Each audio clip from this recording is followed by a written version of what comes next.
आजको दिन यसरी गयो। म बिहानै 3:30 बजे उठिसकेँ थिएँ। हे गाइस गुड मर्निङ, स्वागत छ तपाईँहरूलाई फेरि मेरो मिनी ब्लगमा। गाइस आज म छिटो उठेको थिएँ। छिटो उठेँ किन भनेपछि म्याडमहरू तिरुपति गइरहेको थियो। तिरुपति म पनि गइरहेको छु गाइस। गएको चोटिको भिडियोमा मैले भनेको थिएँ तिरुपति जान लाग्छु भनेर।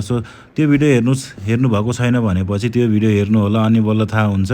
बिहान छिटो उठिसकेको थिएँ। म छिटो उठेर मैले कफी पाउडर हालेँ। कफी पाउडर हालेर चिनी हालेँ, मस्त दुध गरम गरेँ। दुध गरम गरेर मैले खाइरहेको छु। म अहिले कफी पिइरहेको छु।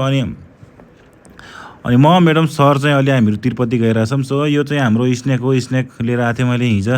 स्न्याक मैले गाडीमा राखिसकेँ, सबै सामानहरू लगेजहरू। अब जानको लागि हामीहरू रेडी छौँ। अब सबै सामान राखेर अब गाडीको डिग्गी बन्द गरेँ। डिग्गी बन्द गरेर हामीहरू निक्लिगयौँ guys Delhi Mumbai express way, जो कि घरदेखि अलमोस्ट म 350 किलोमिटर आइसकेको थिएँ। यहाँ आइसकेपछि बाटामा एउटा होटलमा रोकेर मैले नास्ता गरेँ। अनि निद नलागोस् भनेर मैले 1 कप चाय खाएँ। अनि चाय खाएर अनि यसो हेर्छु त 9:30 बजिरहेको थियो बिहानको गाइस।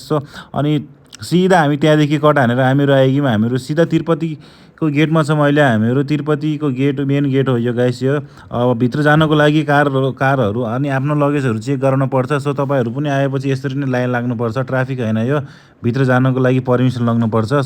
अनि कमसेकम 40 मिनट जति बसी 3 बजिरहेको थियो। 3:30 बजीतिर हामीहरू पुगिसक्यौँ तिरुपतिमा।